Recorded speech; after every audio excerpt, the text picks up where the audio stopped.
Welcome back to the channel, you guys. It is Comic Kid here again, and today I am just super excited because we have a double feature for y'all here today. That is right. If you clicked on the video, you already know we are reviewing two packs from both DC and Marvel, McFarlane and Hasbro, and I am just super stoked to have these in hand. As always, we're going to talk about the packaging here for both of these, and so we will do DC and then Marvel just to kind of get everything out of the way. But I was very excited when both of these showed up in my shop, and so as me and my associates were unboxing everything, I immediately pulled these two aside and said mine. But to kick things off with the Blue Beetle and Booster Gold 2-pack from McFarlane Toys. Now, Booster and Blue have been some of my favorite pairs in all of comics for quite some time. I actually started as a fan of Jaime and then worked my way up to being a fan of Ted Kord and then Booster Gold from there. And so I am just a big fan of these two characters. I am very pleased to have these in hand. I'm actually a little surprised that McFarlane put these two out as early in his run as he has. I figured they'd be a few more years down the line, given just the weird nature of their popularity, but I am certainly not complaining that they are here. Now, in terms of the actual packaging, it is pretty standard for McFarlane all around. I do think there's a little bit too much plastic in this, and yes, it's good that you can see all of the figures from head to toe, but that's just a lot of empty space on the bottom that, in my opinion, is not really being utilized. I don't really have too much to say about the packaging. It's very standard, and I guess, yeah, if anything, I just wish they'd maybe have used a little less plastic. But right off the bat, in terms of accessories, I think the both of them come with a good amount. McFarlane's normally pretty lacking on accessories, but it seems like Booster Gold especially comes with a pretty appropriate amount, so. Now, in terms of packaging for the Amazing Spider-Man Renew Your Vows 2-pack. Right off the bat, one of my critiques against it is that it's not a 3-pack. If you're gonna have a Renew Your Vows line, you really kind of need anime in there as well. I am always down for another classic Spider-Man, and Mary Jane as Spinneret definitely makes sense as well. She definitely deserves her own figure, but I'm where is anime? And if you guys have not read Renew Your Vows, it is phenomenal. I actually think the original mini-series for Secret Wars that's by Dan Slott is just okay, but there is a ongoing series that takes place after all that just continues the story with Ryan Stegman on the art, and it is incredible. And so if you guys have a chance, I do recommend reading both the mini-series just because it plays a key role in the ongoing, but if you can find the ongoing for sure, I highly recommend it. Now, my thoughts on the book itself aside, back to the figures at hand. This is one of the first Marvel Legends to not have the plastic window that actually shows off the figure. And now I pulled these straight out of their packaging box, their Hasbro box, and so if there is somehow a figure swap or anything in this, I will be thoroughly upset and annoyed and pissed and so on. And so I do wish you could actually see the figures themselves in the packaging, and that's just kind of a gripe against this new box rather than the packaging itself. Now, as far as its relation to other Hasbro packaging, the back is pretty standard. It shows off the figures, their accessories. It does offer kind of a bit more of a clear image. Usually in the old stuff they'd have the art that inspired the figure on the back. Now they actually show the figure itself. And it also looks like they did away with the bios and stuff that would usually come on the back as well. So all in all, I do feel like it's a bit of a downgrade from the older packaging, but given that I should know what's inside, I'm not exactly complaining about that now, so. Without any further ado then, we will go ahead and crack things open and get into the Blue Beetle and Booster Gold figures. Alrighty, you guys, here are the Booster Gold and Blue Beetle 2-packs out of the box and in all their glory. And I gotta say, right off the bat, I'm pretty impressed with everything I'm seeing. Like with most McFarlane stuff, they are a bit light on accessories, but you do get this nice little stand in the back there. And then, as usual, you also get the 2 respective character cards with info on the back. And we'll throw up a quick photo here, y'all can pause if you want to read the info, but it's pretty standard issue for McFarlane and nothing too special in terms of accessories. I do like how the blue Beetle gun comes with the actual Beetle there that kind of shoots out, and I believe this is kind of how they get the workaround for a lot of their like DC gun restrictions and stuff like that. But in general, I mean, Blue Beetle doesn't exactly need a lot of additional accessories, and so I think that's a more than appropriate one for him. And then obviously Booster has Skeets, you've gotta have Booster and Skeets together. I also really like this like blue blast ray that he's got. It's got a little hook there for the wrist as well, so you just kind of clip that on and he shoots that. And then one of my favorite accessories for any figure ever is definitely this phone here. It's super simple, just a black and yellow block, but it definitely fits Booster Gold, and it's surprisingly detailed as well. There's a little like camera notch on the back there. I hope y'all can see that. And then there's like buttons on the side as well, but a little bit extra there and a great accessory. And then before we move on, I did want to mention that Skeets doesn't really fit anywhere on Booster himself.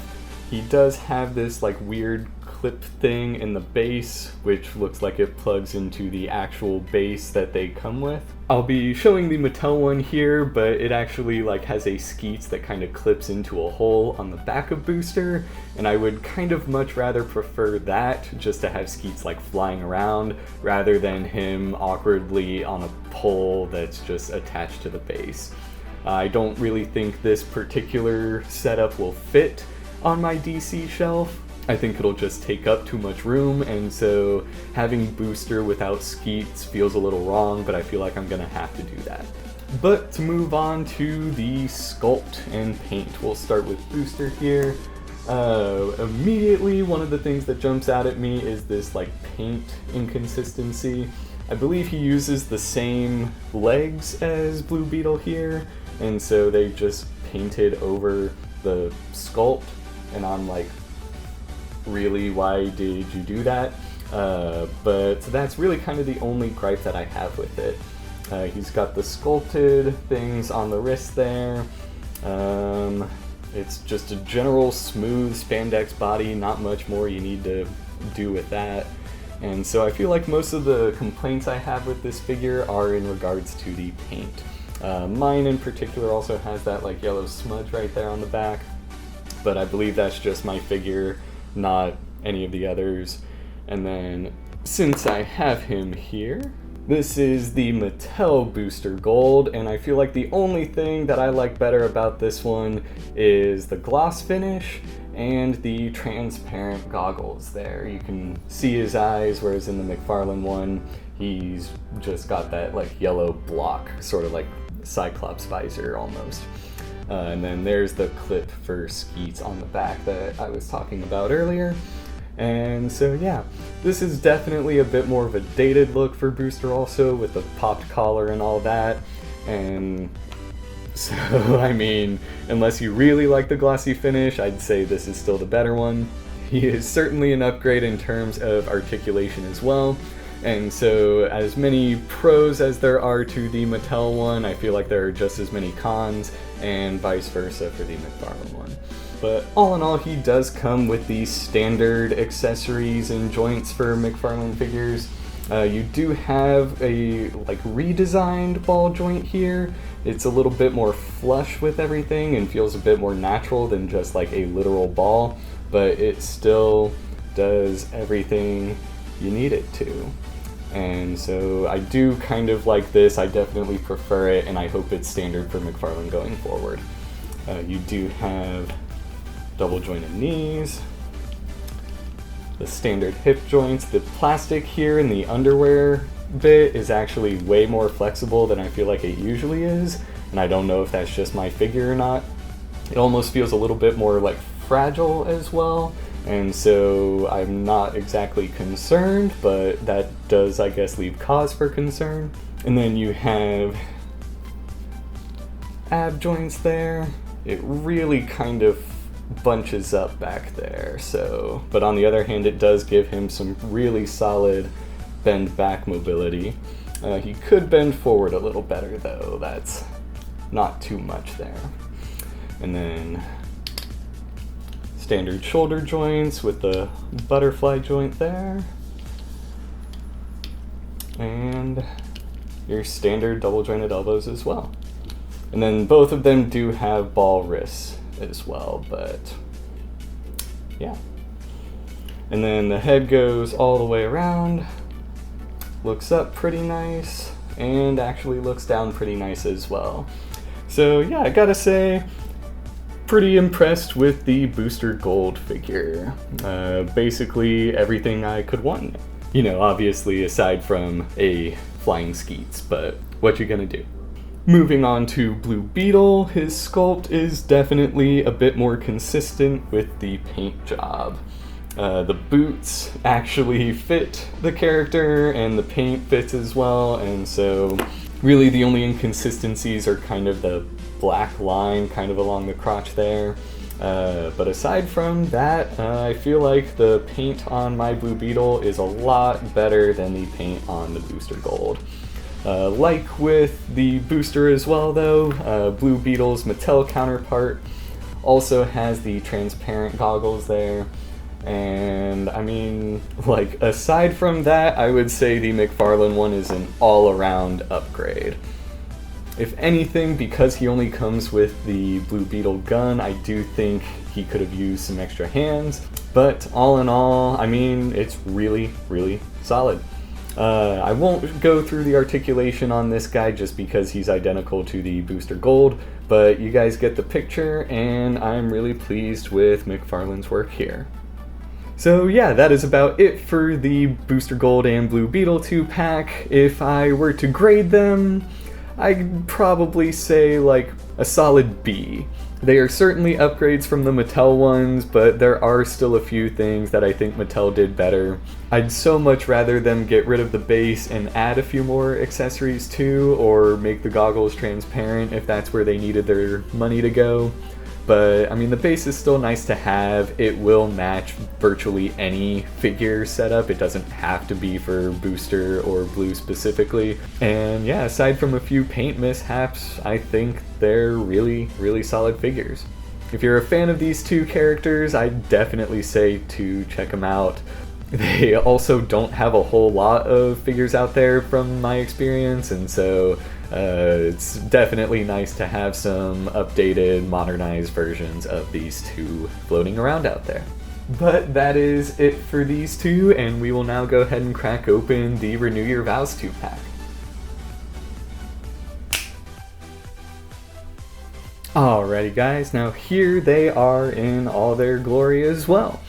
Now, in terms of accessories, they're pretty evenly matched with McFarlane, I'd say. Rather than coming with like cards and a base though, they do come with alternate unmasked heads and a whole bunch of extra hands. Now, all of the hands featured are pretty standard for Spider-Man figures. You have the wall-crawling hands, the thwippy web-shooty hands, and the extra fists as well. And really the only thing that I could think to ask for as well is some webbing, but I mean, what you gonna do? Not having webs is certainly not the worst thing either. And so the only other thing we need to talk about in terms of accessories is the unmasked sculpts. And I'm actually pretty impressed with these. I do think this is one of the better unmasked Mary Jane sculpts, or rather Mary Jane sculpts. The only other one I've seen though is the one where you can swap her with Gwen. And so yeah, I do know there's the other one that's the like advanced armored suit Spidey from the Dan Slott run, and Mary Jane's wearing like black tank top and blue jeans. I don't have that 2-pack, but I'm also not exactly sure which Mary Jane look I'd prefer as well.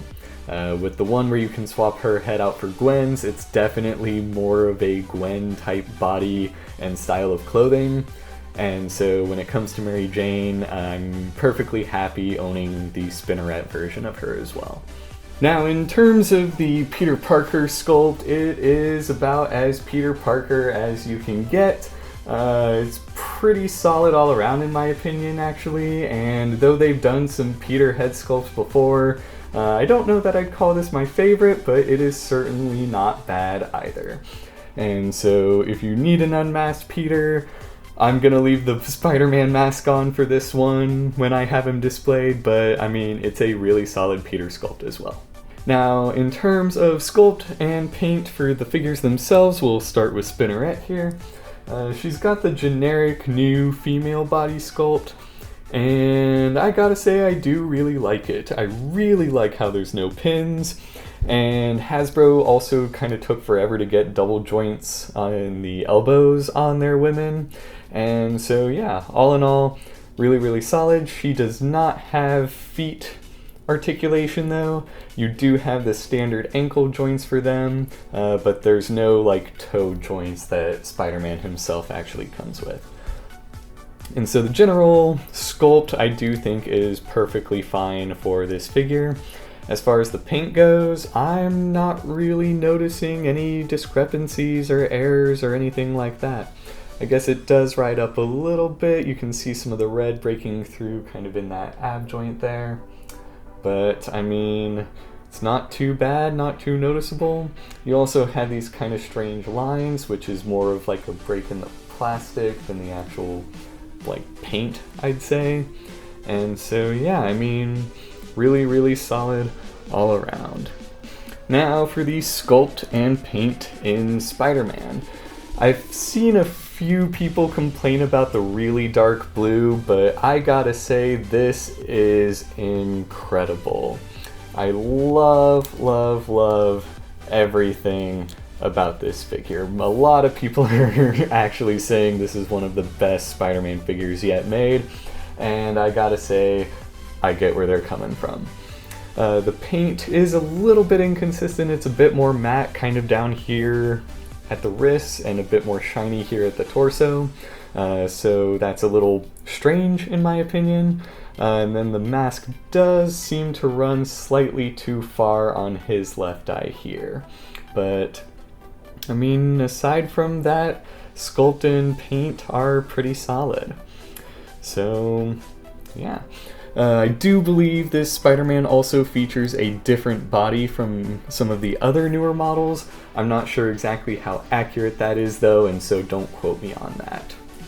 Now to get into the articulation, both of these actually do feature different points of articulation. They do come with the standard like ball ankles that Hasbro has, and so can kind of see that there. I actually much prefer these to the McFarlane ones. The feet just hide it so well, and so yeah. Both of them do feature double jointed knees and a thigh swivel, which I think McFarlane could also stand to gain. And then the hips go up and out very far, very well articulated hips. They go out pretty nicely as well. Could get a little bit more torque there, but not going to complain. And then they don't really go back too well. That hard plastic butt just kind of pushes it out to the side once you get back there. But and then Mary Jane comes with a single jointed torso, but still gets some good range of motion in there. Full range in shoulder, no butterfly joint for the women though. You do have an arm swivel there as well. You do have double jointed elbows, which are a little bit stiff, but if you give it enough work, it will give. And then single jointed wrists rather than ball as well. And then of course her head spins all the way around. It's a little stiff there as well, but she can look down pretty far, so There we go, there's the up. It looks a little bit awkward from the side, but dead on. That's actually a really impressive neck joint, not gonna lie. And now to move on to Spider-Man. Unlike Mary Jane, he actually features toe joints, which I'm not gonna care one way or the other about that. There are pros and cons to that. This one especially is a little bit more wiggly than I'd like, but oh well. And then he actually comes with a break in the boots there, which I actually really like that. I'm not upset that it's not on the Mary Jane one, but I do think it just gives it that extra little oomph that you might need for a Spider-Man character. Double jointed knees again, thigh swivel. His hips seem to have that like downward attachment too, which gives you a little bit more oomph coming up, like it's slightly better range. But for a bit more of a dynamic pose, and you're gonna want Spider-Man in a dynamic pose, it just gives it that little extra range of motion. And then while he does have a pretty solid torso joint, he can actually bend over in the abs as well. And so he goes down really far, so that's significantly better range of motion there. And then everything else is pretty standard with Mary Jane, but he also comes with the butterfly shoulders. And so in terms of articulation for this Spider-Man, he's got like the standard Spider-Man articulation, with the exception of, I believe, the boots joints. And I really like the upgrades that Hasbro has made to this figure overall. Especially going from some of their earlier like classic Spider-Man figures, I really like seeing this one and how far they've come and so on. But that is about it in terms of these two. In their relation, I'd probably give them a nice solid A. This is easily one of the better Spider-Man figures out there on the market, and I really hope that they give him like a solo release. Part of why I was so excited to get him is the bigger spider and like the bigger eyes, and being based specifically off of Ryan Stegman's art is like a massive plus in my opinion. But all in all, really impressed with these two, definitely excited to have them on the shelves, and I'm glad to have a more distinct look for Mary Jane as well, rather than just the civilian type stuff. And so yeah, that is it for today though, you guys. As always, thank y'all so much for watching. Don't forget to hit like and subscribe, and be sure to stick around till the end of the video to catch some extra photos of these guys in action. But thank you guys again so much for watching, and I will see you guys again real soon.